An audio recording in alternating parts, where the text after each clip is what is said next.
Hello everyone. So today we are going to see about economic environment. Okay, so under the Madras University syllabus, the topics that are to be covered under economic environment are: we should know what's the meaning of economic environment, we should learn about economic systems, macroeconomic factors, fiscal deficit, 5-year planning, and the impact of population and urbanization on businesses. So first, the meaning of economic environment என்னன்னு பார்க்கலாம். So economic factors that changes business decisions or economic environment. So economic factors லாம் என்னன்னா economic system, GDP, per capita income, fiscal deficit, 5-year planning, இதெல்லாம் examples of economic environment. So moving on to the first economic factor that affects business, which is economic system. Economic system என்றது it's nothing but the decision of the government to use the factors of production. Factors of production என்னன்னா land, labor, capital, organization, and now it's like information or factors of production. So இதை எப்படி use பண்றதுன்னு government எடுக்கிற டெசிஷனோட பேரு தான் economic system. So generally economic system addresses 3 main questions. One is what to produce, how to produce, and to whom to produce. So there are 3 types of economic systems. என்னென்ன அப்படின்னா, one is businesses owned by government, second one businesses owned by private owners, and third one combined ownership, which we call it capitalism, socialism, and mixed economy. So capitalism na private ownership, socialism na state ownership, and mixed economy na private and state ownership together. Capitalism under it aims at profit motive, and there would be more competition is like encouraged under capitalism. Socialism la social welfare is the motive, competition is not that much encouraged. Mixed economy la economic planning would be done, government would intervene in the business activities. So these are the 3 economic systems.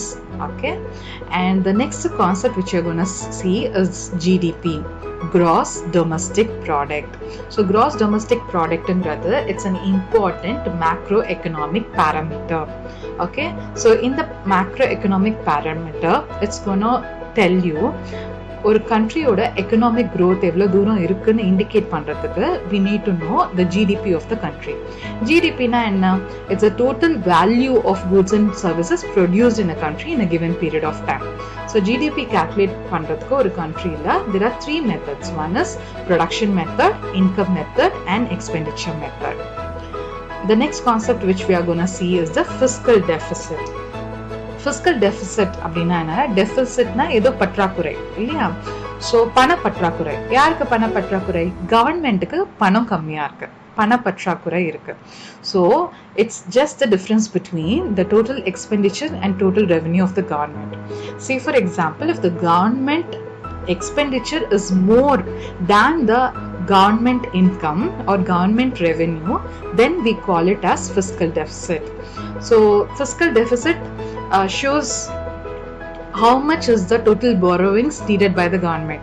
So income கம்மியா இருக்கு, expenditure ஜாஸ்தியா இருக்கு, so fiscal deficit இருக்குன்னா எவ்வளோ ஒரு government borrow பண்ணணும் அப்படிங்கிறத indicate பண்றதுக்கு we use fiscal deficit as a important tool. The next concept which you are going to see is the per capita income.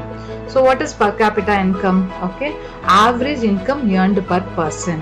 Okay, so இதை calculate பண்றதுக்கு என்ன formula use பண்ணுவோம்? It's national income divided by population. So என்ன formula? National income divided by total population போட்டிங்கன்னா you will get the per capita income. So ஒரு average income ஒரு countryல இருக்கிற ஒரு individual எவ்வளோ சராசரியா எவ்வளோ சம்பள பணம் வாங்குறான்னு calculate பண்றது தான் per capita income.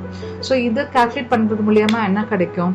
அவங்களோட ஒரு countryல இருக்கிற மக்களோட standard of living பத்தி தெரிய வரும். So that is why per capita income is like very important. The next concept is 5-year planning. So we all know that India is a mixed economy. India mixed economy na Indiaல வந்து private ownership of businesses-உம் இருக்கு, state ownership of businesses-உம் இருக்கு. Okay, and we also do 5-year planning. So 5-year planning execute பண்றதுக்காக we formulated or we actually developed a planning commission in the year 1950. So 1950ல planning commission பண்ணிட்டு 5-year planning 1951 பண்ண ஆரம்பிச்சோம். So now we are in the 13th 5-year plan. Okay, so ஒரு 5-year planலையும் what they do, 5-year planningலையும் what we do is ஒரு target வச்சுப்போம். Okay, இவ்வளோ target achieve பண்ணணும். என்ன achieve பண்ணணும்? எக்கனாமிக் க்ரோத் அச்சீவ் பண்ணணும். ஸோ எவ்வளோ டார்கெட் க்ரோத் அச்சீவ் பண்ணணுன்றத நம்ம மனசில் வச்சுப்போம். ஒரு 5 இயர்ஸ்க்கு பட்ஜெட் பண்ணுவோம், எல்லாத்தையும் அலோகேட் பண்ணுவோம், பிளான் பண்ணுவோம். அண்ட் 5 இயர்ஸ்க்கு அப்புறம் we will analyse how much was the actual growth. இங்கே க்ரீன் கலரில் ஹைலைட் ஆகிருக்கிறதுனா it has achieve the targeted growth. Red colour highlight ஆகிருக்கிறதுனா it hasn't achieved. Okay, it has failed to achieve the targeted growth. So this is what the 5-year planning concept is all about. Okay, and next we are going to see about the population growth in India. So India oda population evlo, so as of 2020 it's 1.3 billion. So India, we all know it's one of the populated, most populous country in the world. So இந்த மாதிரி population growth இருக்கிறதுனால business எந்த வகையில் impact பண்ணுன்றதை தான் பார்க்க போகிறோம். If there is a rapid growth in population there would be more workers. So more workers means generally the business people would give them low wages or low salary.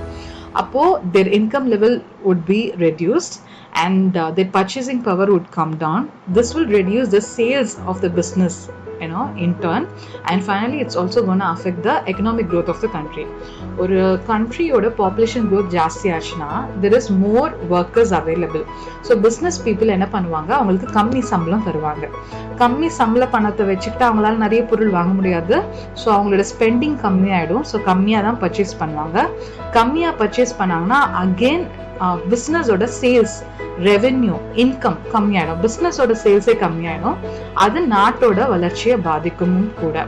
So this is how rapid population growth, especially in India, this is going to have some negative impact on business. The last concept which you are going to study is the urbanization in India. So generally urbanization na enna meaning appadina, it's migration of people from rural areas to urban areas, from villages to cities. மக்கள் எல்லாருமே வில்லேஜஸ்லேருந்து கிராமத்துலேருந்து நகர்ப்புறத்துக்கு நகர்றதுக்கு பேர் தான் we call it urbanization. Okay, so I'm going to show you a table wherein it's going to tell you as how was the urban population moved or migrated or increased. Okay, so due to this urbanization in the country, இப்போ பார்த்தீங்கன்னா these figures are in millions. As of 2011 ஓட figures மட்டும் பாருங்களேன். 2011ல our thing is like 1.2 billion. Okay, so 1.2 billion நம்மளோட population total இருக்கும்போது 833 million people were in villages and 377 were in cities. Okay, in the numbers is greater than the numbers in 2001. Okay, so in the increase ka peru da we call it urbanization. Okay, so this increase in number of city people from the years before, it's called as urbanization. So urbanisation நடக்கிறதுனால என்னென்ன problem வரும்? வீட்டுக்கு problem வரும், ஹவுசிங்க்கு problem, health problems வரும், environmental problems வரும், poverty, unemployment and water facilities, urban crimes ஜாஸ்தி ஆகும். So these are the problems of urbanisation in the country. Okay, so with this we have covered the concepts under economic environment. So some points to remember. So economic systems, there are 3 economic systems. Methods of GDP calculation, there is again 3 methods. Indian population as of 2020, it's like 1.3 billion. And urbanization is like migration of people from rural areas to cities. Okay, so take care guys. Thank you.